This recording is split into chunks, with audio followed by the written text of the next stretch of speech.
યોગશાસ્ત્ર પ્રવચન નંબર 9. વિશ્વના સર્વજીવોનું કલ્યાણ થાવ, મંગળ થાવ, સર્વ જીવો સુખી થાવ.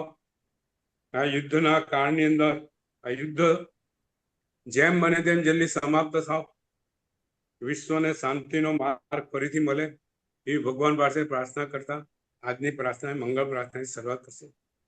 મંગલમ ભગવાન વીરો, મંગલમ ગૌતમ પ્રભુ, મંગલમ સ્થૂલભદ્રાધ્યાય, જૈન ધર્મોસ્તુ મંગલ.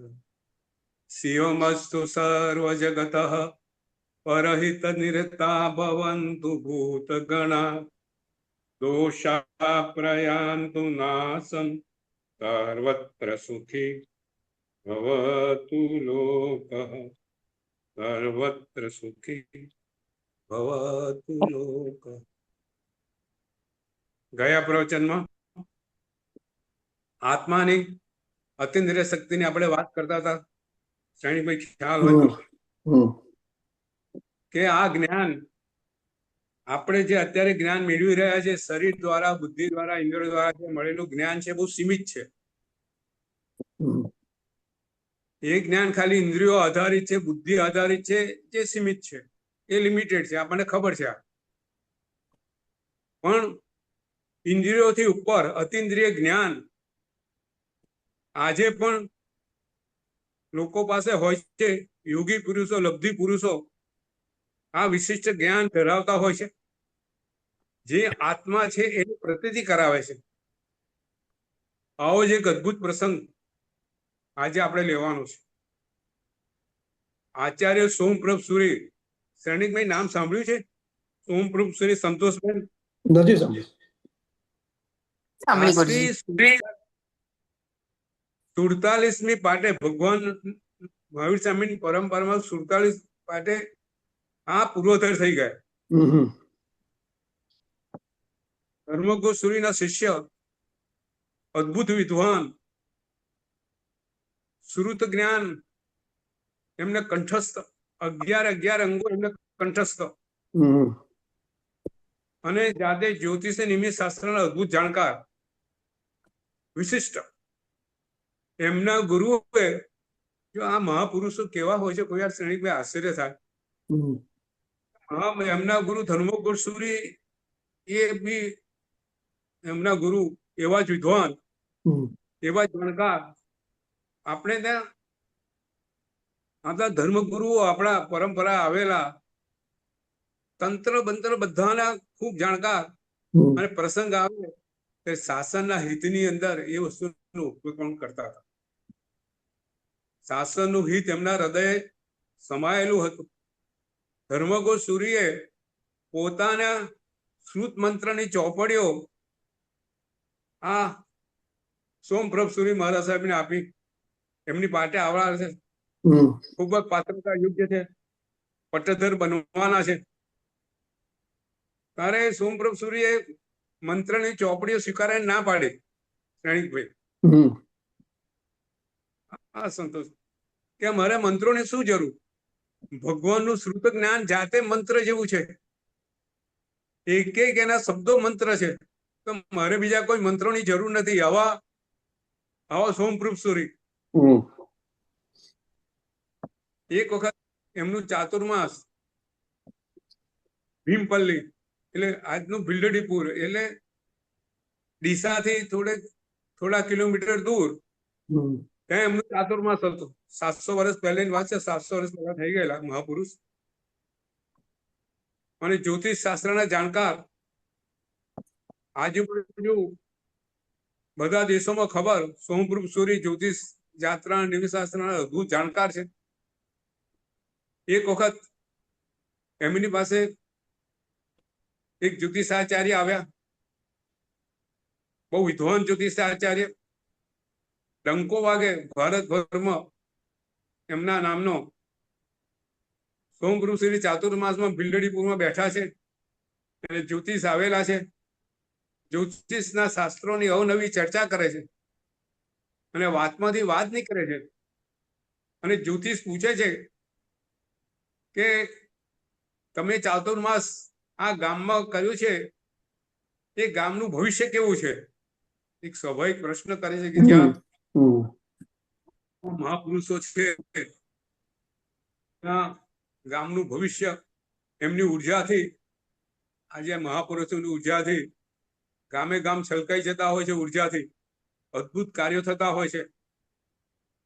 પ્રશ્ન એવો સમય પૂછાયો અને સોમપુરુ સૂર્યએ પોતાના જ્ઞાનના બળે તરત જોયું અને એમની આંખની અંદર નિરાશા વાપી ગઈ. જ્યોતિષ વિદ્યા જોઈ રહ્યા છે. સોમપુરુ સૂર્ય ખૂબ દુઃખી થઈ ગયેલા એમના ચહેરા પરથી લાગી રહ્યું છે. પૂછે છે, ગુરુવર શું બન્યું? કે છે એમનું ચાતુર્માસ પૂર્ણ થવા આવ્યું હતું, કારતક મહિનો ચાલતો હશે અને 2 કારતક મહિના હતા, એટલે બીજી કારતક 14 એ વિહાર કરે, બરાબર ને? આપણે ત્યાં બીજી કારતક ચાતુર્માસ પૂર્ણ થાય, બરાબર ને સંતોષ?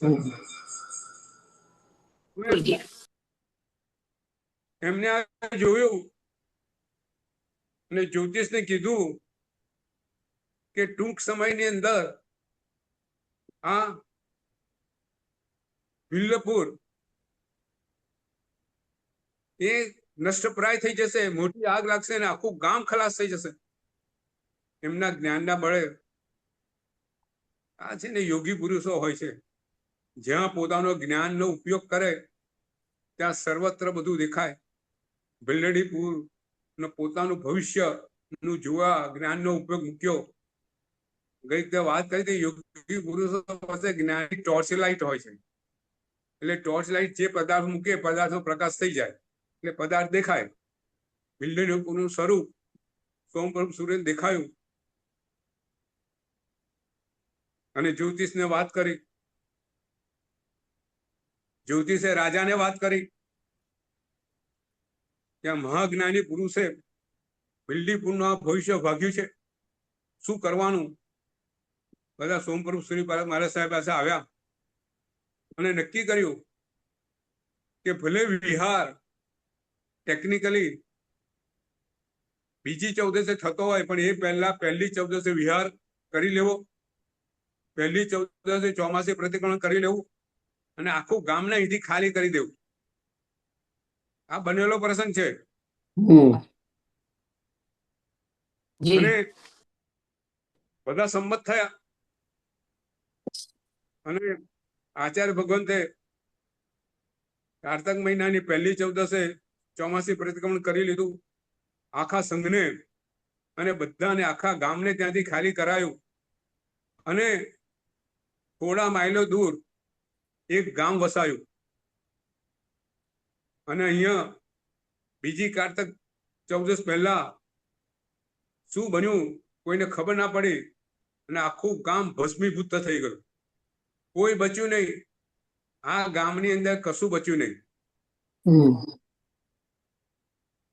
અને આ જે ગામ વસ્યું બીજું એનું નામ આરાધનપુર રાખવામાં આવ્યું. શું રાખવામાં આવ્યું? આરાધનપુર. અને આજે આ ગામ રાધનપુર તરીકે ઓળખાય છે. એટલે આપણે જે વાત કરી રહ્યા હતા કે આ ઇન્દ્રિયોથી ઉપર અતિન્દ્રિય શક્તિ જે આત્માના જ્ઞાન સાથે સંલગ્ન છે. આપણે ત્યાં શ્રુત અને મતિ જ્ઞાન પછી અવધિ જ્ઞાન, મનપર જ્ઞાન, કેવળ જ્ઞાનની વાત આવેલ છે, જે આત્માનું પ્રત્યક્ષ જ્ઞાન છે અને આત્માની પ્રતીતિ કરાવે છે. આજે પણ તમે જુઓ, આજે બી મનોવિજ્ઞાન શાસ્ત્રીઓ કહે છે કે તિર્યંશ જે છે ને, તિર્યંશની અંદર આ સંજ્ઞાઓ બહુ હોય, અંતસ્ફુરણ સંજ્ઞાઓ બહુ હોય. એ તિર્યંશની અંદર આ વસ્તુ એમને પહેલી ખબર પડી જાય. એ લોકોને આંતરસ્ફુરણ ખબર પડે. તમે જુઓ જ્યાં ધરતીકંપ થતો હશે ત્યાં જીવો જેટલી નહીં મળતા હોય, બધા ત્યાંથી જતા રહ્યા હશે. આપણને ખબર પડતી નથી, એટલે આપણા મૃત્યુ ને આપણું નુકસાન વધારે થાય છે. તમે જો કચ્છની અંદર કેટલા જીવો મર્યા, એના કરતા માણસો વધારે મર્યા. એમને આંતર શું જોય છે? એ આંતર સ્ફુરણ એ આત્મા તરફથી મળતું જ્ઞાન છે. એક સુંદર વાત હમણાં સાંભળવામાં આવેલી, આશરે 50 વર્ષ પહેલા બનેલી ઘટના હશે, 50 અથવા તો 75 વર્ષ પહેલા. યુએસએ નો દાખલો છે શ્રેણિકભાઈ. એક ભાઈ, નામ તો મને ખ્યાલ નથી આવતો, કાર્લ કરીને નામ, એને પોતાનો ઘોડો બહુ પ્રિય, અને ઘોડો અત્યંત પ્રિય. અને એ જમાનો હતો 7500 વર્ષ પહેલા, તો ઘોડામાં બેસીને ગામમાં ફરે. તમને ખબર છે યુએસએ માં બી હજુ બી ઘોડા પર ફરવાનો રિવાજ છે, ટેક્સાસમાં ને બધે. અંતરિયાળ તમે ટેક્સાસમાં જુઓ તો ઘોડા પર ફરતા હોય. ત્યાંની પ્રજાને ઘોડાનો શોખ.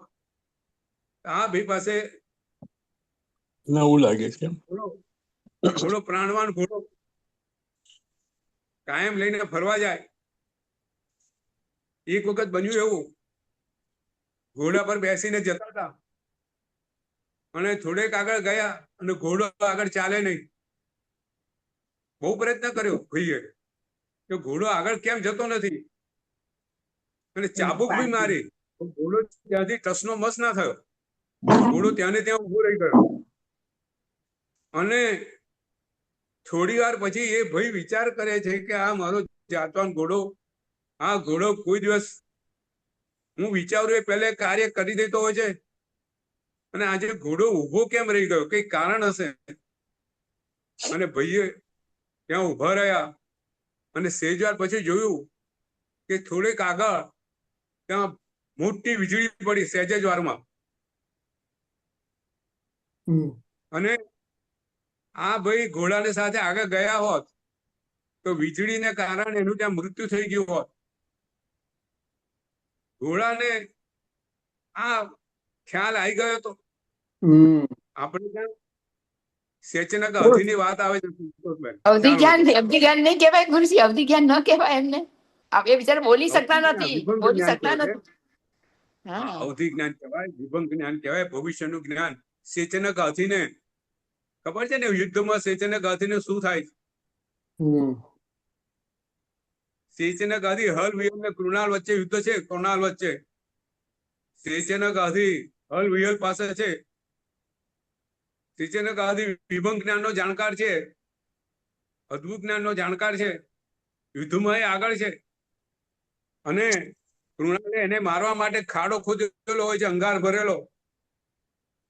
ઉપર જમીન એવી ને એવી, ક્યાં ખ્યાલ ના આવે.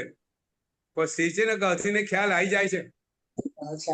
એ આગળ કશું ખસતો નથી, છતાંય હલ એને મારી અને આગળ લઈ જાય, ખાડામાં પડે છે એટલે સેચનક અવધિ મરી જાય.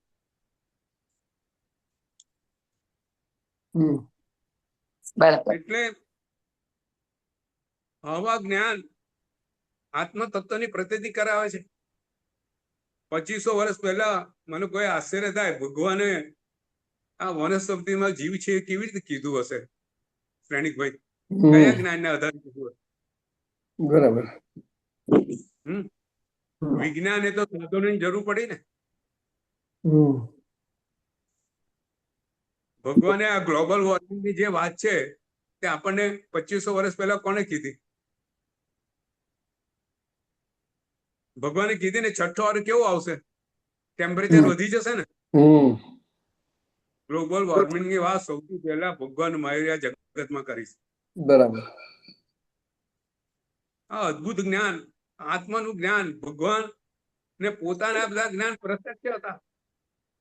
ગોશાલાને કીધું, ગોશાલા તો તારું મૃત્યુ નજીક છે,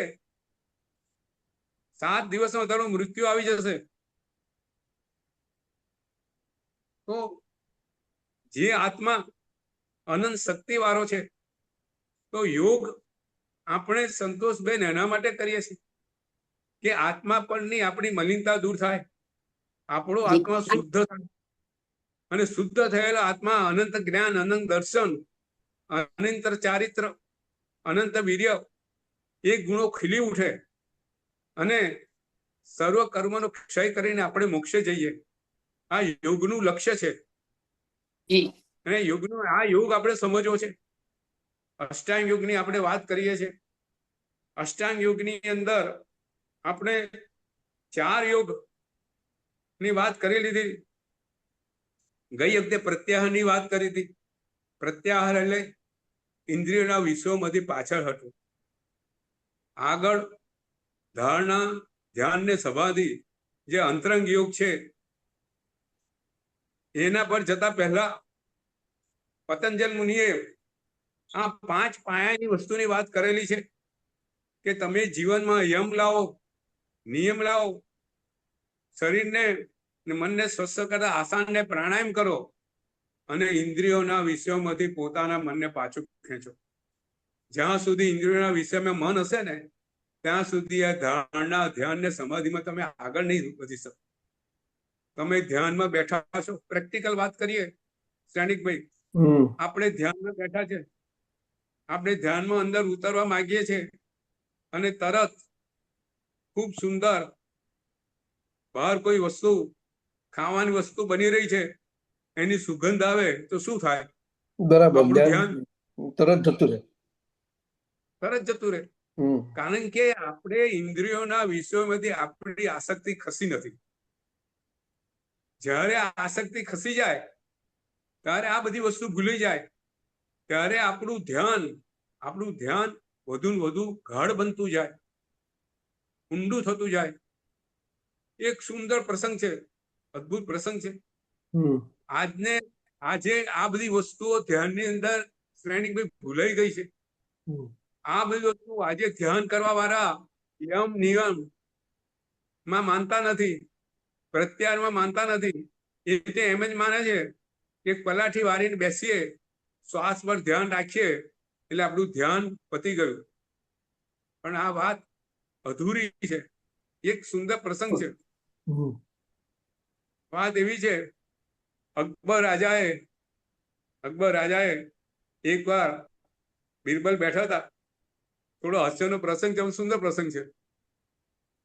તો બિરબલને કીધું અકબરે કે જો બિરબલ, મેં બિલાડીને એક પાળી છે, તમે ધ્યાનની બહુ વાત કરો છો, મેં સરસ યોગી પુરુષ પાસે આ બિલાડીને ધ્યાન શીખવાડ્યું. બિલાડીને ધ્યાન શીખવાડ્યું અને ત્યાં બિલ્લી મેં જે ટ્રેન કરી છે, જે મેં અભ્યાસ કરાયો છે, તું જો આ બિલ્લી એવા ધ્યાનમાં હશે કે આંખનું મટકું નહીં મારે, બિલકુલ સ્ટેન્ડ સ્ટીલ થઈને કલાકો સુધી બેસી રહે છે કે જો બિલ્લી. પછી એને બિલાડીને બતાવી અને ધ્યાનમાં બેસાડી. બિલ્લી બિલકુલ ધ્યાનમાં. એટલે બિરબલે કીધું કે અકબર મારે કહ્યું હતું તમે બિલ્લીને આટલું સારું ધ્યાન ટ્રેનિંગ આપી છે, તો કાલે આપણે રાજ્યસભામાં એનું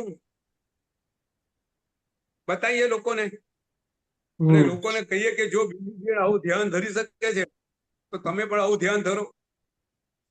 અકબર પાછા ખુશ થઈ ગયા. બિરબલ, તારી વાત સાચી, કાલે સભાની અંદર બિલ્લીનો ધ્યાનનો પ્રયોગ કરાય.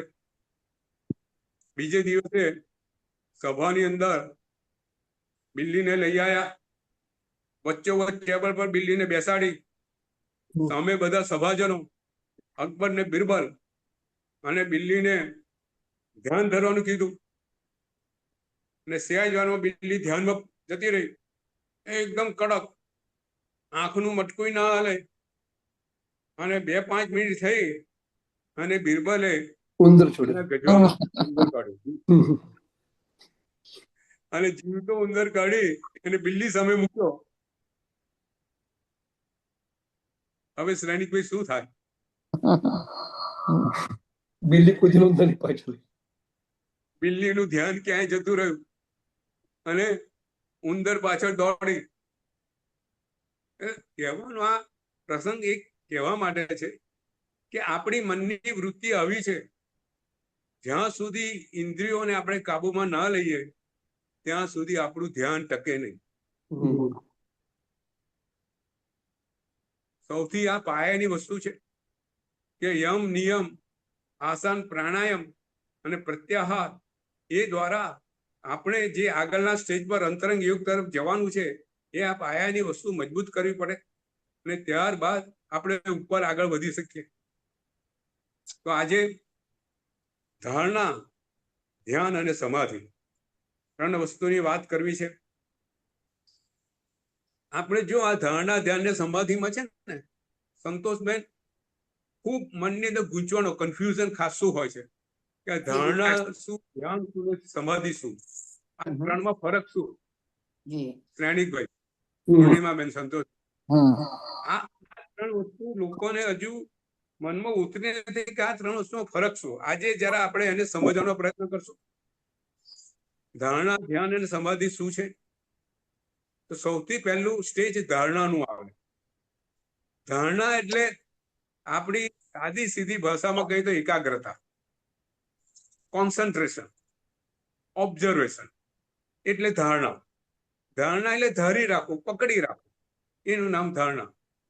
એટલે આપણા ચિત્તને કોઈ એક વિષય ઉપર, કોઈ એક વસ્તુ પર, કોઈ એક જગ્યા ઉપર, એના પર આપણા મનને એ બિંદુ પર સ્થિર કરવું, એ વસ્તુ પર સ્થિર કરવું, એ જગ્યા પર સ્થિર કરવું, એ ધારણા કે. બરાબર સંતોષબેન?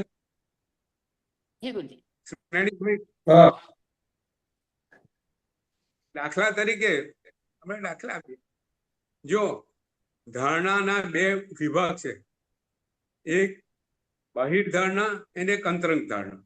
આપણે વાત કરીએ પણ ધારણાનો એક સાદો દાખલો સમજીએ કે આપણી સામે આપણે એક ઓમનું ચિત્ર લીધું છે, બરાબર, અને ઓમ ઉપર આપણે ધ્યાન કોન્સન્ટ્રેટ કરીએ છીએ એટલે આ ધારણા થઈ, બરાબર.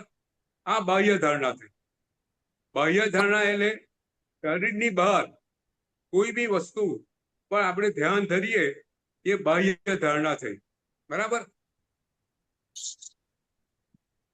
દાખલા તરીકે ઓમ છે, કોઈ દીવાની જ્યોત ઉપર ધ્યાન ધરે છે, બરાબર. દીવાની જ્યોત મૂકે એના પર ત્રાટક કરીને ધ્યાન ધરે, બરાબર છે. કોઈ દૂર અવાજ આવતો હોય એના પર ધ્યાન ધરે, કોઈ ભગવાનની મૂર્તિ મૂકે એના પર ધ્યાન ધરે. તો આ બધી વસ્તુ કઈ થઈ સંતોષબેન? આ બધી વસ્તુ બાહ્ય ધારણા થઈ, બરાબર. હવે કોઈ વ્યક્તિ પોતાના શરીરના પોતાના ચક્ર ઉપર ધ્યાન ધરે, મૂલાધાર ચક્ર છે, સ્વાધિષ્ઠાન ચક્ર છે, મણિપુર ચક્ર છે, કોઈ બી ચક્ર પર ધ્યાન ધરે, શરીરના કોઈ બી ઉર્જાના કોઈ બી પાવર પોઈન્ટ પર ધ્યાન ધરે, એ કઈ થઈ? અંતરંગ ધારણા થઈ. પોતાના શ્વાસોશ્વાસ પર ધ્યાન ધરે, એ કઈ થઈ? અંતરંગ ધારણા થઈ. મંત્ર પર ધ્યાન ધરે, એ કઈ થઈ? બાહ્ય ધારણા થઈ, બરાબર છે. આ વસ્તુ આપણે સમજી લઈએ શ્રેણિકભાઈ, બરાબર. એક બાહ્ય ધારણા અને અંતરંગ ધારણા. એટલે ધ્યાનની શરૂઆત શેનાથી થાય? ધારણાથી થાય, બરોબર. કોઈ વિષય નક્કી કર્યો કે સામે કેટલાક ધ્યાનના સાધકો શું કરે? પોતાની સામે એક પેપર ઉપર એક બિંદુ મૂકે, ગોળ, અને ગોળ કોઈ બી કલરનું હોય, એમને લીલો કલર ગમતો હોય, લાલ કલર, પીળો, એક કલરનું બિંદુ મૂકે અને એના પર ધ્યાન ધરે. કોઈ રીમ પર ધ્યાન ધરે, કોઈ મંત્ર પર ધ્યાન ધરે. એટલે આ બધા આ ધારણા થઈ. હવે ધ્યાન એટલે શું? ધારણા અને ધ્યાનમાં ફરક શું? એ વાત આજે કરવી છે. તો ધ્યાન એટલે જ્યારે આપણું આ એકાગ્રતા, કોન્સન્ટ્રેશન અવિરતપણે, અસ્ખલિતપણે એનો પ્રભાવ વેરવા માંડે ત્યારે આપણી ધારણા ધ્યાન બની જાય. પાછું સમજાવવું કેવી રીતે થશે? જુઓ, બિંદુ પર આપણે ધ્યાન થયું, બરાબર. આપણે ધ્યાનમાં બેઠા છે, અત્યારે આપણી મનની પરિસ્થિતિ એવી છે કે 2-5 મિનિટ ધ્યાન ધર્યું અને આપણું ધ્યાન ત્યાંથી ખસી ગયું, બરાબર. હમ. બરાબર જી. શ્રેણિકભાઈ? હા. હમ બરાબર. 2-5 મિનિટ ધ્યાન દેવું, ધ્યાન ખસી ગયું, કોઈ કારણસર શરીર હલી ગયું, મન હલી ગયું, ચિત્ત હલી ગયું, ફરી પાછું આપણે એમાં ધ્યાનમાં ફરી પાછા બિંદુ પર ધ્યાન લગાવ્યું. એમ આપણે અભ્યાસ કરતા કરતા કરતા ગયા તો આ બધી શું કહેવાય? ધારણાની સ્ટેજ કહેવાય. આપણી ધ્યાનનું સ્ટેજ કયું કહેવાય? ધારણાનું કહેવાય. કારણ કે અત્યારે આપણું જે ધ્યેય છે, જો વસ્તુ આ બિંદુ શું થયું? એ ધ્યેય થયું. ટેકનિકલ ભાષામાં આપણે ધ્યાતા થયા. અને ધારણા શેની કરી? ધ્યેય. ધ્યેય શું છે? ઓમકાર છે. બરાબર, બિંદુ છે કે ઓમકાર છે, એ ધ્યેય થયું. તો ધ્યાતા અત્યારે ધ્યેયનું ધ્યાન ધરી રહ્યો છે. બરાબર ભાઈ? પોતે ધ્યેય નથી બન્યા, હજી પોતે ધ્યેય રૂપે નથી બન્યો. હજુ પોતે, હજુ તો એ વાત આગળ છે. હજુ તો એનું ધ્યેયનું ધ્યેય છે એ હજુ અસ્ખલિતપણે વહેતું નથી. બરાબર. એવા પ્રસંગ થાય, ડિસ્ટર્બ થઈ ગયો, કઈ અવાજ થયો, ડિસ્ટર્બ થયો, ઘરમાં કઈ વાત થઈ, ડિસ્ટર્બ થઈ, શરીરની અનુકૂળતા નથી, ડિસ્ટર્બ થયો. એટલે જે ધ્યાનની પ્રવાહિતા છે હજુ અસ્ખલિતપણે વહેતી નથી. પરંતુ સાધક અભ્યાસ કરે છે, જોરદાર અભ્યાસ કરે છે. અભ્યાસ કરતા કરતા કરતા કરતા એક સ્ટેજ એનું એવું આવે છે કે એ પોતાનું જે ધ્યેય છે, જે બિંદુ પર ધ્યાન ધરે છે, એ અસ્ખલિત પ્રવાહ પ્રણે વહેવા માંડે છે. જ્યારે આ સ્ટેજ આવે ત્યારે શું કહેવાય? એ અત્યારે ધ્યાનમાં છે. ધ્યાન એટલે મેડિટેશન. ધારણા એટલે કોન્સન્ટ્રેશન. કોન્સન્ટ્રેશન થોડા સમયનું હોય, પછી મેડિટેશન લાંબા સમયનું હોય. ભગવાને શું કીધું છે? એક વિષય પર ધ્યાન કેટલો સમય રહે? અંતર્મૂર્તિ ઓછો, એક અંતર્મુહૂર્ત પણ, એ અંતર્મુહૂર્ત પણ નહીં રહે. અંતર્મુહૂર્ત બધામાં વધારે. આપણે ત્યાં ધ્યાનની કેટલી સુંદર વાતો કરી છે. વધારામાં આપણે આ વસ્તુ સમજીએ ને તો ભગવાનની વાણીનો આપણને ખ્યાલ આવે કે અસ્ખલિત પ્રવાહ પ્રણે વહેતું જે ધ્યાન છે એક વિષયમાં, એ એનું સૌથી વધુ અંત મુહૂર્ત સુધી રહી શકે, મુહૂર્ત સુધી. એટલે આપણે ત્યાં સામાયિકનો કાળ 1 મુહૂર્તનો રાખવામાં આવ્યો છે. બરોબર? આપણે ત્યાં સામાયિકનો કાળ 1 મુહૂર્તનો કેમ રાખવામાં આવ્યો છે? તો આને કારણે, બરાબર, આપણે ઘણી વાર વાત કરીએ. જુઓ, આજે પ્રેક્ટિકલ એક્ઝામ્પલ ધ્યાનનો આપવો હોય ને, ઘણા અપાય. હું તો ઘણી વાર મોબાઈલનો દાખલો આપું છું. શ્રેણિકભાઈ, આપણે મોબાઈલ જોતા હોઈએ તો આપણે કોન્સન્ટ્રેટ હોય છે કે ધ્યાનમાં હોઈએ છીએ? કોન્સન્ટ્રેશન. આપણે તો ભૂલી જઈએ બીજું આજુબાજુ શું થઈ રહ્યું છે. બધું આજુબાજુ ભૂલી જઈએ છીએ. આપણે અંદર ઘૂસી ગયેલા હોઈએ છીએ. ક્યાં સુધી કોઈ બોલાવે તો સાંભળતા નથી ને? પૂર્ણિમા બેન, બરાબર છે. બિલકુલ સહી કહો છો. આપણને કોઈ બોલાવે તો આપણે સાંભળતા નથી. એનો શું થયો? કે આપણી અત્યારે જે ધ્યેય છે મોબાઈલ, એના પર આપણો ધ્યાનનો ચિત્તનો પ્રવાહ અસ્ખલિત પ્રમાણે વહી રહ્યો છે. એટલે રસ્તામાં ચાલતા ચાલતા છે ને, કોઈ પાછળ વાળો હોર્ન મારે ને અને મોબાઈલ જોતા હોય ને, એ ખસે નહીં. એક્સિડન્ટ થઈ જાય, મરી જાય. થાય છે. સેલ્ફી લેતા નદીમાં પડી જાય અને મરી જાય. ત્યાં સુધી એમની સમાધિ ધ્યાન હોય છે. આ ધ્યાન છે. પણ ભગવાને અશુભ ધ્યાન કરેલું છે. પાતંજલ યોગ વાત આવતી નથી. જો અચાનક વાત નીકળી એટલે કહું છું કે આપણે ત્યાં ધ્યાનના વિભોગો આપવામાં આવ્યા છે. આ તો મનની સ્થિતિ છે. પણ મનની સ્થિતિ શેમાં છે અગત્યનું છે. મનની અસ્ખલિત જે મનનો ચિત્તનો પ્રવાહ શેમાં વહી રહ્યો છે? અશુભમાં. એ આર્ત ધ્યાન છે, એ રૌદ્ર ધ્યાન છે, ધર્મ ધ્યાન છે કે શુક્લ ધ્યાન છે? એના પર તમારી આત્માની પરિણીતિ આધાર રાખે છે. પ્રસન્નચંદ્ર રાજશ્રી નો દાખલો આપણને ખબર છે, આપણે બિલકુલ. પણ ધ્યાનમાં છે, ધ્યાનમાં હતા, અદભુત ધ્યાનની ધારા વહી રહી હતી. અને એવું નતું ધર્મ ધ્યાન શુક્લ ધ્યાનની ધારા એ જ તેમને કેવળ જ્ઞાન થાય એવી શક્યતા હતી. અને ધ્યાનનો ભંગ થયો. પોતાની શારીરિક પરિસ્થિતિ ક્યાં છે, મન પણ સ્થિર છે, પણ મન સ્થિર હવે શેમાં થઈ ગયું? યુદ્ધની અંદર મારા નાના દીકરાને મંત્રીએ રાજ પડાવી લીધું.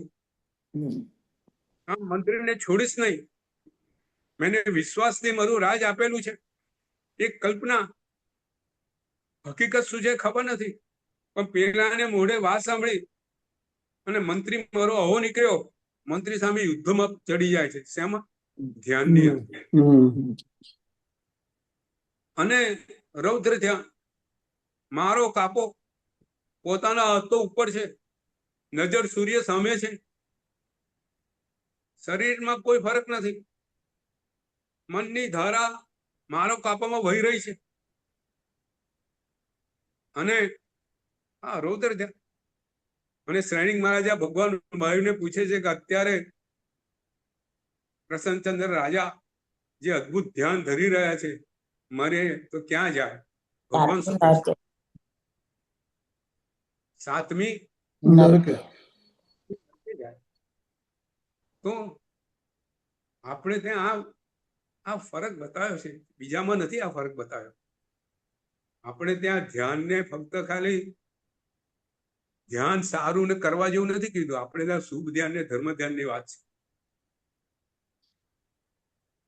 પરંતુ માથે હાથ જાય છે, કોઈ હથિયાર રહ્યું નથી મંત્રીને મારવા, માથે હાથ મૂકે છે કે મારો મુગટ એને મારું, માથે હાથ મૂકે છે અને શું જુએ છે શ્રેણીકભાઈ? પોતે તો લોચ કરેલો છે,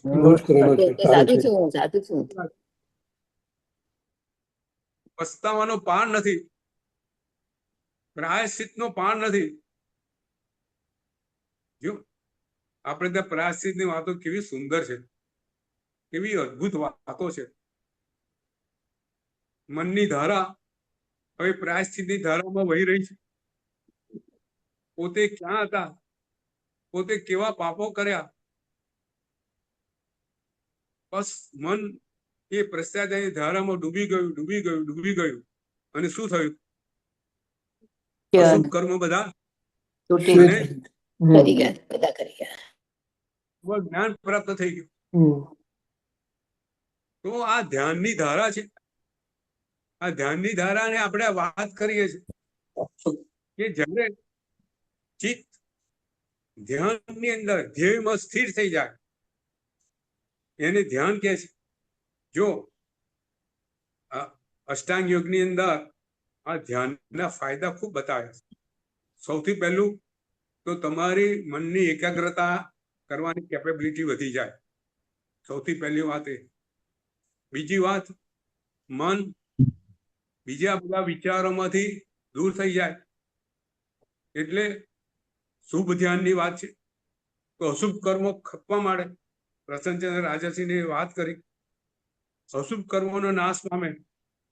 સાથે સાથે સૌથી અગત્યની વાત, આજના જમાના પ્રમાણેની વાત, સંતોષબેન, આપણું મન હળવું થાય ને શરીર હળવું થાય. એટલે શ્રેણીક બધા સ્ટ્રેસીસ દૂર થાય. આપણે ધ્યાન કરીએ તો આપણા સ્ટ્રેસીસ બધા શું થાય? સ્ટ્રેસીસ એકદમ ઓછા થઈ જાય. આપણા સ્ટ્રેસ ઓછા થાય એટલે શું થાય? જે માનસિક રોગો છે, માનસિક રોગોમાંથી છુટકારો મળે. જે સ્ટ્રેસીસને કારણે શરીરના રોગો થાય છે, આજે સ્ટ્રેસીસને કારણે કેટલા રોગો થાય છે? ડાયાબિટીસ એને કારણે, બરાબર. આજે કોઈ બી ડોક્ટરને પૂછે કે ભાઈ તું ચિંતા ઓછી કર, નહીં તો તારો ડાયાબિટીસ વધી જશે, તારું બીપી વધી જશે, બરાબર. આર્થરાઇટિસ, એસિડિટી, અલ્સર, આ બધા રોગો શેને કારણે થાય છે આજે શ્રેણીકભાઈ?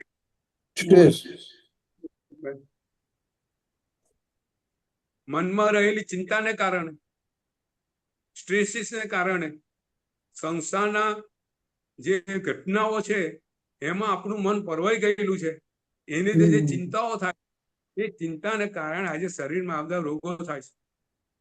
બરાબર.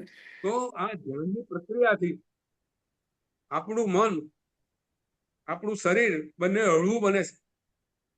એટલે આજે રોગોને દૂર કરવા માટે બી પ્રાણાયામ અષ્ટાંગ યોગનો ઉપયોગ થઈ રહ્યો છે. આજે એ જ ઉપયોગ છે ને વિશ્વભરમાં યોગની મહત્તા શેને કારણે છે?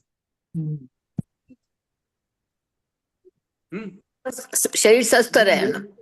બસ શરીર સ્વસ્થ રહે એ માટે. શરીર ને મન સ્વસ્થ બને, મન આનંદમય રહે, બરાબર ને? શરીર સ્વસ્થ બને એના માટે. પણ આત્મ તત્વની વાત એમાં આવતી નથી ક્યાંય, કે મારા દોષો દૂર થાય અને મારો આત્મા નિર્મળ થાય અને એ રીતે આ બધા કર્મોમાંથી મુક્ત થઈને મોક્ષે જવું. એ વાત ફક્ત ખાલી આપણા ધર્મે લક્ષ્ય તરીકે આપણને આપેલી છે, બરાબર? ધ્યાન એટલે મેડિટેશન. અને છેલ્લું સ્ટેજ 8મું પદ કયું છે? સમાધિ. સમાધિ. એક અને પેલું ઘડિયાળ મૂકીને મને સમય ખબર નહીં પડતો.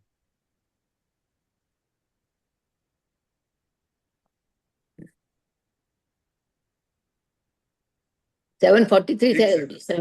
7:43. ઓકે. હાજી હાજી. સામે ત્યાં હું પહોંચો ને અહીં. ઓકે. તો 8મું સ્ટેજ કયું? સમાધિ. સમાધિ. સમાધિ. તો હવે આપણે ધારણા સમજ્યા. ધારણા શું છે? કોન્સન્ટ્રેશન. થોડા સમય માટેની એકાગ્રતા. આપણી જે અસ્ખલિત પ્રવાહ જો આવ્યો નથી, અભ્યાસ કરતા કરતા આપણે ધ્યાનની ભૂમિકામાં પહોંચી ગયા છે. આપણું ધ્યાન હવે અસ્ખલિત પ્રવાહમાં પહોંચી ગયું છે. હવે એનાથી આગળ શું આવે છે સ્ટેજ? સૈનિકભાઈ, સમાધિ. કોણ છે? પારુલભાઈ? સમાધિ. સમાધિ. સમાધિ. પછી સમાધિ. સમાધિ, સાલ્વેશન. તો શું ફરક છે?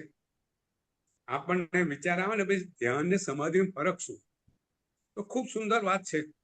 એને જરા સમજવાનો પ્રયત્ન કરીએ કે જ્યારે ધ્યાનનો અભ્યાસ કરતા કરતા કરતા ચિત્તની એવી સ્થિતિ આવે, ચિત્તની એ સુપરલેટિવ પોઝિશન છે, શ્રેષ્ઠ પોઝિશન છે, કે ચિત્તની એવી સ્થિતિ આવે કે ધ્યાતા પોતાના શરીરને ભૂલી જાય, પોતાને ભૂલી જાય, ધ્યાતા પોતાને ભૂલી જાય અને પોતાએ ધ્યેયની અંદર એકમય થઈ જાય, બરાબર?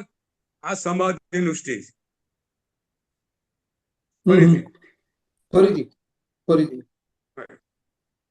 ધ્યાતા એટલે સાધક પોતે ધ્યાન ધરી રહ્યો છે ધ્યેયનું. હવે એના અભ્યાસ કરતા કરતા કરતા કરતા કરતા એવી પરિસ્થિતિ આવી કે પોતે ધ્યાનની અંદર ધ્યેયની અંદર સ્થિર છે. એટલે આ ધ્યાનમાં આવી ગયો. હવે અભ્યાસ કરતા કરતા કરતા કરતા એના ચિત્તની એ સ્ટેજ આવ્યું કે પોતે એ ધ્યેયમાં ધ્યાન ધરતા કરતા પોતાની જાતને ભૂલી ગયો, પોતે ધ્યેયમય થઈ ગયો. પોતાની જાતને ભૂલીને ધ્યેયમય થઈ ગયો, એ સમાધિ. જો ધ્યાનમાં છે ને એ સાધકને પોતે ધ્યેયનું ધ્યાન ધરી રહ્યો છે એવી સભાનતા હોય છે. ફરીથી ધ્યાનની અંદર ધ્યાતા એટલે સાધક પોતે આ ધ્યેયનું ધ્યાન ધરી રહ્યો છે, આ બિંદુનું ધ્યાન ધરી રહ્યો છે, આ ઓમનું ધ્યાન ધરી રહ્યો છે, એ સભાનતા હોય છે. એટલે એ વખતે ધ્યેય અને ધ્યાતા બંને અલગ અલગ છે. સંતોષબેન, ખ્યાલ આવે છે? જી જી ગુરુજી. ધ્યાનમાં જુદા જુદા છે. બરાબર. હા. ધ્યાનની અંદર ધ્યાતા અને ધ્યેય બંને અલગ અલગ છે એવું પૂર્ણ સભાનતા સાધકને હોય છે. રૂપિયા ગણતા ગણતા એને રૂપિયાથી એ જુદો છે એવી સભાનતા એને હોય છે. બરાબર. મોબાઈલ જોતા જોતા એ સભાનતા જતી રહે, પોતાની જાતને ભૂલી જાય છે. ત્યારે એની સમાધિ. અંદર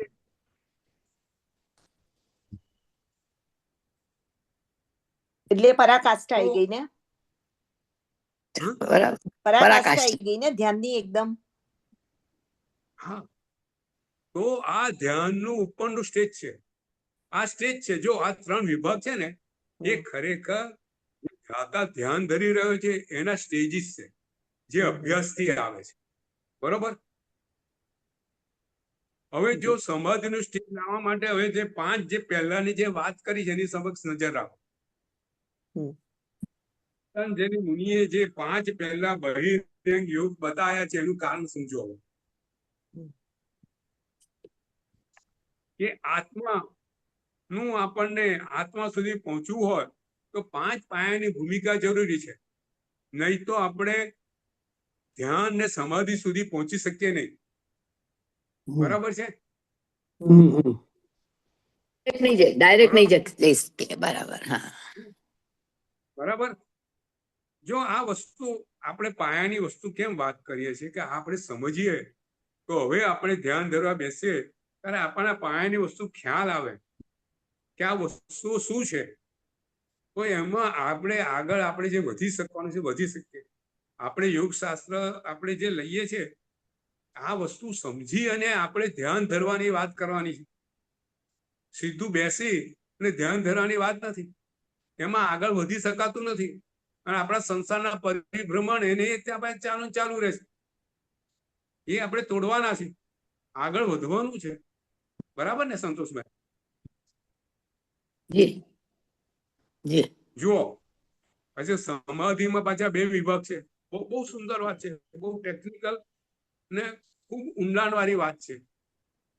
સમાધિના 2 વિભાગ છે. અત્યાર સુધી ખ્યાલ આવી ગયો ને? રણિકભાઈ, પૂર્ણિમાબેન? એક વસ્તુ મારે જાણવી છે કે સમાધિમાં એક માણસ જાય, કોઈ પણ જાતા સમાધિમાં જાય તો કેવી પરિસ્થિતિ હોય?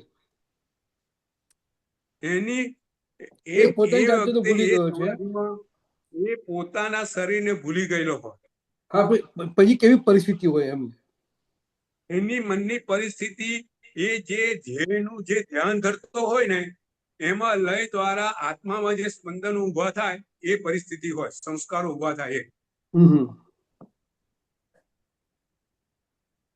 બરોબર. આપણે સાદા દાખલા લઈએ પ્રસન્નચંદ્રનો. સમાધિની મારવા સુધી પહોંચી ગયા, પોતાના દેહનું ધ્યાન નથી એમને, પોતે સંયમ લીધો છે, ભૂલી ગયેલા. અને એ વખતે ક્યાં જાય છે? લડવા યુદ્ધમાં. નરકે જાય એવા કર્મો બંધ. તો મનની પરિસ્થિતિ એક તો સંસ્કારો એવા ગાઢ સંસ્કારો પડે કે જે આપણું ધ્યેય હોય એ રીતના. ચંડકોશી મુનિ છે, પેલા બાળકને મારવા જાય છે, ક્રોધમાં છે, ભાન રહેતું નથી અને આગળ થંભલા સાથે અથડાઈ જાય છે. તો કેવા કર્મ બાંધે છે મુનિપણું? અને કેવું હતું? બ્રાહ્મણ જીવ છે, કેવી ધર્મમાં શ્રદ્ધા હશે. માસક ક્ષમણને પારણે માસક ક્ષમણ કરતા હતા. એવો અદ્ભુત જીવ હતો. પણ એક ભૂલ ક્યાં લઈ ગઈ? ચંડકોશી નાગની અંદર પરિવર્તન થઈ ગયું. આ ધ્યાન છે, આ રૌદ્ર ધ્યાન, આંતર ધ્યાન. એટલે ભગવાને આપણને આર્ત ધ્યાન ને રૌદ્ર ધ્યાન કરવાની ના પાડી છે કે તમે હંમેશા ધર્મ ધ્યાનમાં રહો. ગમે તેવી પરિસ્થિતિ આજુબાજુ બને, તમારા મનને તમે એને ડોળો નહીં. આપણે ત્યાં ધ્યાનને જીવન જીવવાની પદ્ધતિ સાથે વણી લેવામાં આવે છે. આપણા ધ્યાનની આ ખૂબ છે. આપણે જૈન યોગ પર આવીશું એટલે આ બધી વાત આપણે કરવાની છે. પરંતુ આ વસ્તુ આપણે સમજીએ કે ખાલી બેસીને ધ્યાન કરવાની વાત નથી શ્રેણીભાઈ. આપણે ત્યાં બરાબર ને? એ તો વીરતી ધર્મ સર્વ વીરતી ધર્મ ભગવાને બતાવે ના હોય, દેશ વીરતી ને સર્વ વીરતી ધર્મ. ભગવાન તો મોક્ષે પહોંચેલા છે, કેવળ જ્ઞાન પામેલા છે, એ મોક્ષે જવાના છે, એમને ખબર છે, અને એમને જ આપણને માર્ગ બતાવ્યો. બરોબર છે ને? તો આપણે વાત કરતા સમાધિ, તો સમાધિના 2 વિભાગની વાત કરતા હતા. આ જરા ઊંડાણ છે. મને થયું કે આપણે આ લઈએ. બહુ સરસ ટોપિક છે ગુરુજી. પ્રજ્ઞાત સમાધિ, સંપ્રજ્ઞાત, બીજું છે અસંપ્રજ્ઞાત સમાધિ. આપણે નામ ભૂલી જઈએ, પણ સમાધિના 2 પ્રકારો સમજીએ. પહેલો પ્રકાર એવો છે કે સાધક પોતે ધ્યેયમાં લીન થઈ ગયેલો છે, પણ પોતે સાધક તરીકે ધ્યેય સાધક તરીકે જે ધ્યેય છે એમાં જીવતો છે, એમાં સભાનતા છે, એમાં લયબદ્ધતા છે. હવે એનાથી આગલું સ્ટેજ કે જેમાં સાધક સમાધિ અંદર આવ્યા પછી જે ધ્યેય પર કરીએ છીએ એ ધ્યેયમાં પણ ધ્યેયથી બી મુક્ત થઈ જાય છે, અને ધ્યાતા ધ્યેય અને ધારણા બધું એકરસ થઈ જાય છે, એકમેક થઈ જાય છે. અને એકમેક થયેલી સમાધિ એ સંપ્રજ્ઞાત સમાધિ કહેવાય, અને જેનાથી કેવળ જ્ઞાન અને કેવળ દર્શન પ્રાપ્ત થાય. આ પતંજલિ મુનિએ લખેલી વાત કરેલી છે સાહેબ. આ ત્રીજાથી તો મોક્ષ થાય ને ગુરુજી? આ ત્રીજાથી તો મોક્ષમાં. અચ્છા. પછી કેવળ જ્ઞાન પ્રાપ્ત થયા પછી આપણે ત્યાં શૈલેષીકરણની ક્રિયા બતાવી છે, અયોગી. આ યોગી છે, આ સમાધિ યોગી પણાની વાત છે. બરાબર. 3 વસ્તુ કઈ ને, ધ્યાન, ધ્યાતા ને ત્રીજું શું એકરસ થઈ જાય? ધ્યેય કીધું ને? ધ્યાન ને ધ્યેય, ધ્યાન પ્રક્રિયા, ધ્યેય જે લક્ષ્ય છે તે, અને ધ્યાતા ધ્યાન ધરવા વાળો. બરાબર. બરોબર. એ કેવું સ્ટેજ આવતું હશે, આમ કલ્પના બી ના કરી શકીએ આપણે. જો આ અનુભવની વસ્તુ છે ને બેન, તમારી વાત સાચી છે, આ અનુભવની વસ્તુ છે. એ અનુભવ એ પરમ આનંદનો અનુભવ છે. ભગવાનને કેવળ જ્ઞાન, ભગવાન તો 12.5 વર્ષની સાધના કરી છે, અને એમની સાધના સમાધિમય હતી, પણ સમાધિમય કરતા કરતા પ્રજ્ઞાત સમાધિમાંથી અપ્રજ્ઞાત સમાધિ કેવળ જ્ઞાન છેલ્લે પ્રાપ્ત થયું. બરાબર ને? લછવાડ ખાતે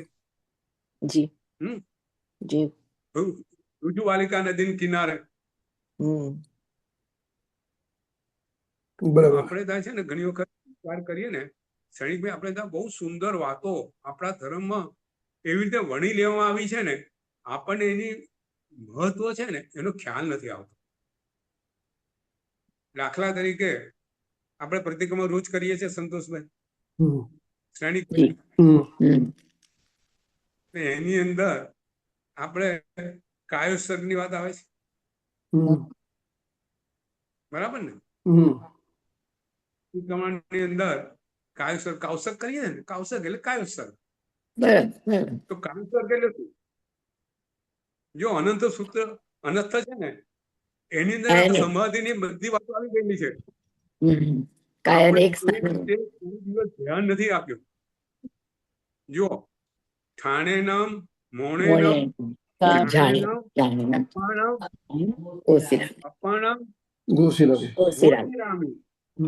જો ઠાણે નામ એટલે શરીરથી સ્થિરતા, પછી મોણે નામ એટલે મૌન, વચનની સ્થિરતા, પછી મનની સ્થિરતા એટલે મનની સમાધિ, અને પછી શું?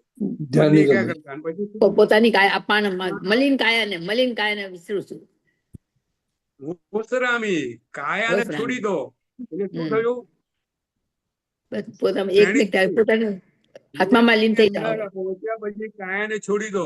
શેની વાત કરી? સમાધિની બરાબર. સમાધિમાં પહોંચી જાઓ. હમ. બરાબર કે નહીં? હમ. હવે તમે આપણે આ રીતે કૌતક કરજો કે હવે મારે કાયાને છોડી દઈ જે ધ્યેય છે એ પર જ ધ્યાન ધરવાનું છે. સમાધિની ભૂમિકામાં પહોંચવાની આપણે ત્યાં વાતો છે. આ વાત આવી રીતે ખુલાસીને આપણી સમક્ષ આવી નથી, એટલો જ ફરક છે. બરાબર. મને એક વાત આજે કરી હતી, પણ હવે 8 વાગ્યા છે. હજુ એક વાત કરી છે કે આપણે જે ધ્યાનના પ્રકારો છે, 4 ધ્યાનના પ્રકારો છે, એને આ ધ્યાનના સમાધિમાં કેવી રીતે સમજવા એની મારે વાત કરવી છે. હવે આવતી વખતે વાત કરશું. અને અત્યારે કોઈ પ્રશ્ન તો પૂછો. થોડું આપણે ડિટેલિંગમાં આજે ગયા છે કે જેથી આ બધી વસ્તુ ખુલાસાભેર થાય, અને આવતી વખતે એનો વધારે ખુલાસો કરશું કે જેથી આપણા બધા કન્ફ્યુઝન દૂર થાય. બરોબર શ્રેણીકભાઈ? બરાબર. ધ્યાન ને સમાધિ એક પ્રક્રિયા, એક સ્ટેજ. એ સ્ટેજ એક સ્ટેજ થી કેવી રીતે આગળ વધે એની વાત કરી. અને સમાધિમાં પણ સંપ્રજ્ઞા સમાધિ અને અસંપ્રજ્ઞા સમાધિની વાત કરી. કેવળ જ્ઞાન સુધીની ભૂમિકાની વાત કરી. કોઈ પ્રશ્ન હોય તો પૂછો. આવતી વખત બીજા 4 ધ્યાનની વાતો કરવી છે, અને એ 4 ધ્યાન અને કેવી રીતે સમજવા ધારણા ધ્યાન સમાધિમાં એ કયા સ્વરૂપમાં સમજવા એની આપણે થોડી ઊંડાણથી વાત કરશું. અને ત્યારબાદ જૈન ધર્મની વિચારધારા શું છે, અને એમાં એ વિચારધારા પ્રમાણે ભગવાને આપણને યોગનો કેવો માર્ગ બતાવ્યો છે એ આપણે વાત કરવાની છે. ત્યાર પછી મૂળ જે વાત છે, ધારણા ધ્યાન સમાધિના જુદા જુદા પ્રયોગો જે ભગવાને બતાવેલા છે એ વાત આપણે કરવાની. બરોબર છે? યોગ શાસ્ત્રની એ આપણી વાતો, જુદા ધ્યાનના પ્રયોગોની વાતો, એ આપણું જે મૂળ લક્ષ્ય છે આપણે ત્યાં સુધી પહોંચવાનું. અત્યારે કઈ પ્રશ્ન તો પૂછો. આપણે એક ભૂમિકા તૈયાર કરી રહ્યા છે. એ ભૂમિકા તૈયાર થયા પછી આપણે આગળ વધશું. બરાબર છે? અચ્છા પંકજભાઈ, હવે એક પ્રશ્ન તો નથી, પણ એક ફેક્ટ તમને કહું છું કે સાયકોથેરાપિસ્ટ. શેખરભાઈ, એક મિનિટ, મને અહીંયા. હા બોલો. સાયકોથેરાપિસ્ટ ડિપ્રેશનની ટ્રીટમેન્ટ માટે આ ધ્યાનમાં તમને લઈ જાય છે. કોઈ પણ એક બિંદુ પર કોન્સન્ટ્રેટ કરવાનું કે તમને, અને એના પર જ તમે ધ્યાન આપવાનું કે તમને શું એ ધ્યાન આપવાથી તમારું ડિપ્રેશન લેવલ ઓછું થઈ જાય. બરાબર છે. હા, સાચી વાત છે. આપણે ઘણી વખત ઊંઘમાં જતા રહીએ. હા, યોગ નિદ્રા. આજે યોગ નિદ્રાના પ્રયોગો ચાલે છે, હિપ્નોટિસિસ ચાલે છે. તમને રિગ્રેશન, તમારે આ જન્મ પહેલા તમે શું હતા ત્યાં સુધી લઈ જતા હોય છે. બધા સક્સેસ હોતા નથી, પણ કેટલાકની અંદર એવું સક્સેસ મળે છે. તો આ બધા રોગો દૂર કરવા માટે પણ શ્રેણીભાઈ વાત કરી. આજે રોગો દૂર કરવા માટે આ ધ્યાનનો ઉપયોગ થઈ રહ્યો છે. પોઈન્ટ આ હતો કે આજે ધ્યાન અને સમાધિનો ઉપયોગ માનસિક રોગો દૂર કરવા માટે થઈ રહ્યો છે. અને આપણે ત્યાં ભગવાને આ કહેલી છે. અને આજે આપણે સાધુ ભગવાન તો જુઓ, આ ઉંમરે કેવી પરિસ્થિતિમાં એમના મનની પરિસ્થિતિઓ કેવી સુંદર, અદભુત જ્ઞાન એમની પાસે છે, અદભુત લબ્ધિઓ એમની પાસે છે. આજે પણ આવા લબ્ધિધારી મહાપુરુષો આપણી પાસે છે. બરાબર ને?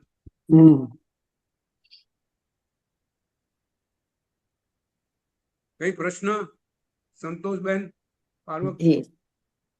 बहुत अच्छा लग रहा है. મને પ્રશ્ન નથી, પણ એક વાત કેવી છે કે આપે કહ્યું ને કે આપણે ધ્યાન લગાવ્યું હોય ને કઈ સ્મેલ આવીને ધ્યાન જાય, પણ એકચ્યુઅલી તો ઘણી વાર સ્મેલ બી ના હોય, અવાજ પણ ના હોય, પણ ખાલી મનથી વિચારોથી પણ ધ્યાન તૂટી જાય છે. એમ કશું જોયું ના હોય, મારે કહેવાનો મતલબ કશું જોયું નથી, સાંભળ્યું નથી, સ્મેલ નથી કર્યું, છતાં પણ ખાલી વિચારોથી પણ આપણું શું કહેવાય. બરાબર. હું તમને એક વાત કહું, એક વાત સમજાવો. મેં ઘણી વખત પહેલા એક વાત કરેલી કે આપણા વિચારો છે ને, આપણા વિચારો જે સંસ્કારો થયેલા છે ને અંદર ડૂબી ગયેલા છે. આત્માના અંતર્મન સાથે સબકોન્શિયસ માઇન્ડ ની અંદર એ ડૂબેલા છે. હવે થાય છે શું? તમે જુઓ, એક સાદો દાખલો સમજવા માટે કે એક માણસ તળાવમાં પડ્યો અને મરી ગયો. એનું મળદું છે, તો શરૂઆતમાં એ મળદું ક્યાં જશે? નીચે જશે. નીચે. બરાબર ને શેખરભાઈ? નીચે. પછી 4 દિવસ થશે એટલે મળદું શું થશે? ઉપર આવી જાય. ઉપર આવી જશે. કરવા માટે ને. તો જો આ છે ને ખરેખર વિચારોની શુદ્ધિકરણ કરવાની પ્રક્રિયા છે. આપણા અંતઃકરણ અંદર જે વિચારો દટાયેલા છે એ જ્યારે આપણું મન સ્થિર થાય છે, આપણા વિચારો સ્થિર થાય છે, ત્યારે એ વિચારો ઉપર આવી જાય છે. તો હવે એ વિચારો ઉપર આવી જાય છે કરવાનું શું બેન? પ્રશ્ન તમારો ત્યાં છે. હા, એટલે એને ખાલી બસ જોઈન છોડી દેવાનું. જોઈન છોડી દેવાનું. જવાનું નહીં. બરાબર. પકડી નહીં રાખવાના. હા, એની અંદર આગળ વધ્યા, આપણું ધ્યાનની ધારા તૂટી ગઈ, વિચારોની ધારા ચાલુ થઈ. અભ્યાસ જેમ અભ્યાસ કરતા તેમ તમને આપણને બધાને તેમ આ વિચારોથી આપણે દૂર થતા જઈશું. પહેલા 2 મિનિટે આવતા હશે, પછી 5 મિનિટે વિચારો આવશે, પછી 10 મિનિટે આવશે, બરાબર, 15 મિનિટે આવશે. બરાબર. અભ્યાસ છે, શરીરનો અભ્યાસ એવો મનનો અભ્યાસ છે. આ exercise to the mind. Right, બહુ સરસ વાત કહી. આ સબકોન્શિયસ માઇન્ડ સુધી પહોંચવાનો આ પ્રયોગ છે. બરાબર, ખૂબ સુંદર. હવે હા, પ્રશ્ન પૂછશો તો આપણને બધાને ખ્યાલ આવશે. આપણે બધા સ્વાધ્યાયી છે સૈનિકભાઈ, બરાબર ને? બરાબર. કોઈ પ્રશ્ન પૂછો તો એનું આપણે આપણાથી નિરાકરણ થતું તો આપણાથી, નહીં તો ગુરુ મહારાજ પૂછીને નિરાકરણ આપણે કરીએ. ગુરુજી આપણાથી ધ્યાન, પ્રણામ ગુરુજી. ગુરુજી આપણાથી ધ્યાન નથી કરાતું, નથી રહેવાતું ધ્યાનમાં. ખબર નહીં, નવકાર મંત્ર બી એક ગણીએ ને એટલામાં તો આપણું ધ્યાન વિચલિત થઈ જ જાય છે. એમ નથી ધ્યાન, નથી ધ્યાન. કે એક મંત્ર, એક જો આ બધા માટે પદ્ધતિ છે, આપણે પદ્ધતિ પર જવાનું છે, પણ એ સ્ટેજ આવશે તો સમજાઈશ. પણ આપણે મેં વહેલા વાત કરેલી શરૂઆતમાં, આપણે આ પ્રયોગ કરવાનો બી ખરો. મને ખ્યાલ છે ત્યાં સુધી કે આપણે સૌથી પહેલા જો ધ્યાનમાં જલ્દી ન જવાતું હોય, મન ખૂબ જ વિમિક્ષિત હોય, મન બહુ આજુબાજુના વિચારોમાં ખૂબ સંકળાયેલું હોય અને દ્વિધા હોય, સંકલ્પ વિકલ્પ ચાલ્યા કરતા હોય, એ વચ્ચે આ ધ્યાન કેવી રીતે ધરવું? બરાબર ને બેન? આપણી વાત સૌથી પહેલા આપણે ત્યાં પ્રયોગ બતાવ્યો છે. આજે વાત કરીએ, પ્રશ્ન છે કરીએ, એનો પ્રયોગ ફરીથી કરશું. મને સ્ટેજ સમજી લઈએ કે સૌથી પહેલા આપણે પહેલા તો શરીરને સ્થિર રાખો. સૌથી પહેલા સંકલ્પ કરવાનો, સૌથી પહેલી વાત. સ્ટેજ પોઈન્ટ નંબર 1 લખી રાખો. સૌથી પહેલા સંકલ્પ કરવાનો કે આજે હું ધ્યાનમાં બેસું છું અને કોઈ બી વિચારો આવશે તેને હટાવી દઈશ. મનમાં એક સંકલ્પ કરો. જો સંકલ્પ એ શક્તિ છે, એની શક્તિ આપણને કામ આવશે. સંકલ્પ નહીં હોય ને તો સંકલ્પ યાદ નહીં આવે, એટલે મન એમાં જતું રહેશે. જો સંકલ્પ હશે તો દૂર રહીશું. બરાબર ને? તો સૌથી પહેલો સંકલ્પ કે હું ધ્યાનમાં બેસું છું, મારું શરીર સ્થિર કરું છું, અરે મારા મનને સ્થિર કરીશ કે મારું મન બિલકુલ સમાધિમય રહે, એના માટે આમ પ્રયોગ કરું છું. મારું મન કશે હલશે ને એવું સંકલ્પ કરું છું. એવો સંકલ્પ. પછી શરીરને સ્થિર કરો. શરીરને સ્થિર કર્યા પછી શરીરને શિથિલ કરો. શરીરના એક એક અંગોમાંથી એને રહેલા સ્ટ્રેસીસ દૂર કરો. પછી મનને સ્થિર કરવાનો પ્રયત્ન કરો. તો સૌથી પહેલા ખૂબ અસ્થિર રહેતું હોય તો ભાષ્ય જાપ. શ્રેણિકભાઈ, સૌથી પહેલો ભાષ્ય જાપ. ભાષ્ય જાપ એટલે બોલીને કરવાનો. બોલીને પોતાને સંભળાય એવી. આપણને સંભળાય એ રીતેના અવાજથી 10 મિનિટ કરવાનું. 8 મિનિટ 10 મિનિટ પોતાને જો ભાષ્ય જાપ કરશો ને તો પોતાનું મન સ્થિર થવા મદદ કરે. ભાષ્ય જાપ કર્યા પછી અજપા જાપ,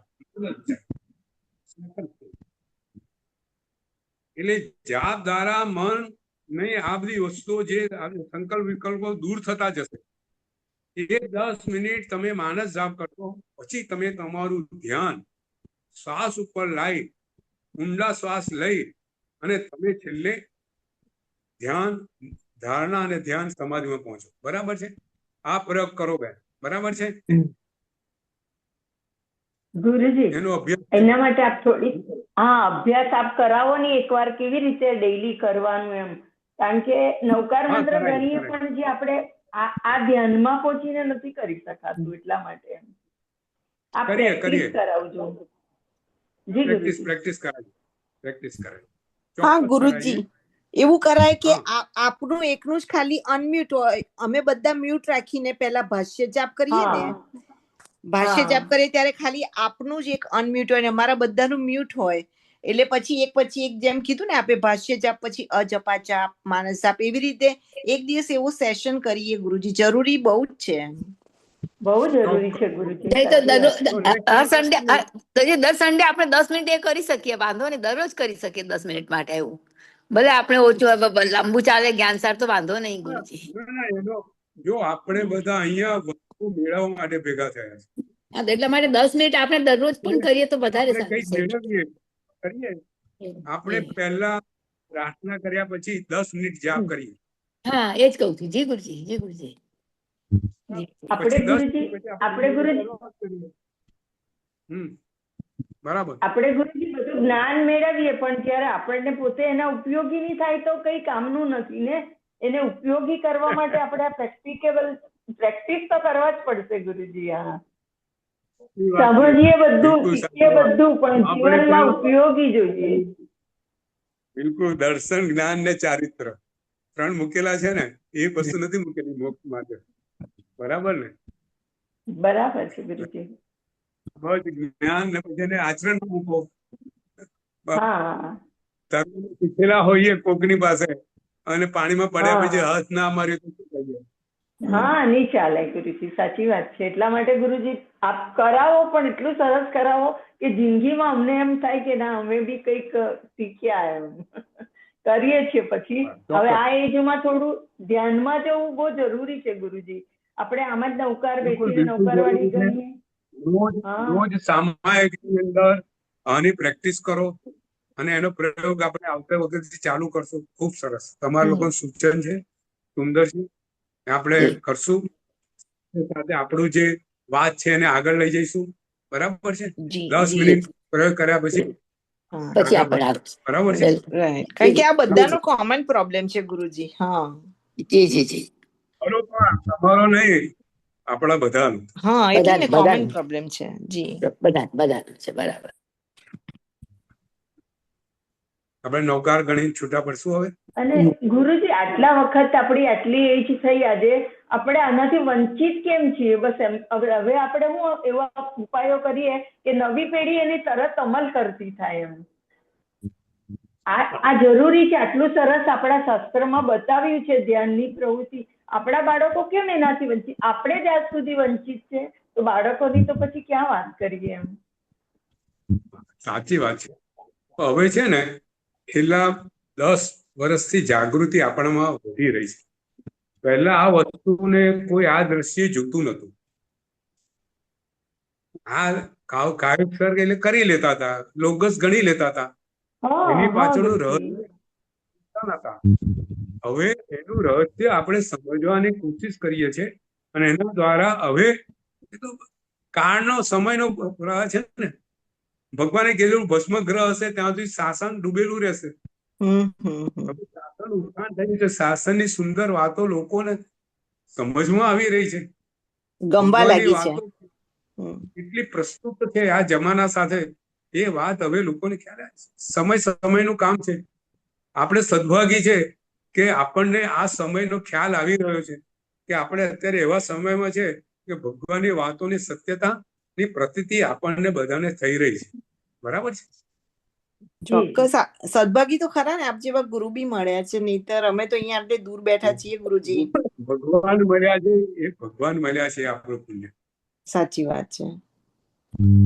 ગુરુજી એક એવો વિચાર આવે, આપ જે શીખવાડો ને એ બધું અત્યારની નવી પેઢીને શીખવાડું, બસ એમ એવું થાય કે એ ક્લાસ ચાલુ કરીને બધાને શીખવાડું કે ના તમે આ રીતે ધ્યાન કરો, આવું એક મગજમાં વિચાર આવે.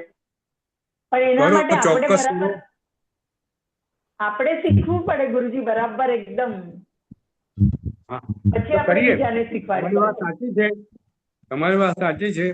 આપણે પ્રયોગ કરીએ અને એવું હશે તો હું ચૈતન્ય વાત કરું છું કે જો એનો વિડીયો કે કશું થઈ શકતું હોય તો એ કરી અને આપણે મૂકીએ.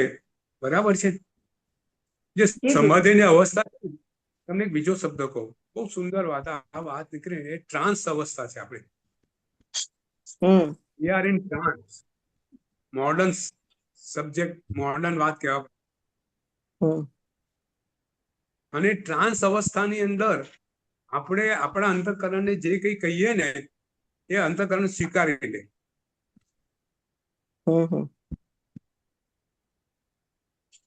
આ બહુ અંતઃકરણ આ વસ્તુ સ્વીકારી લે.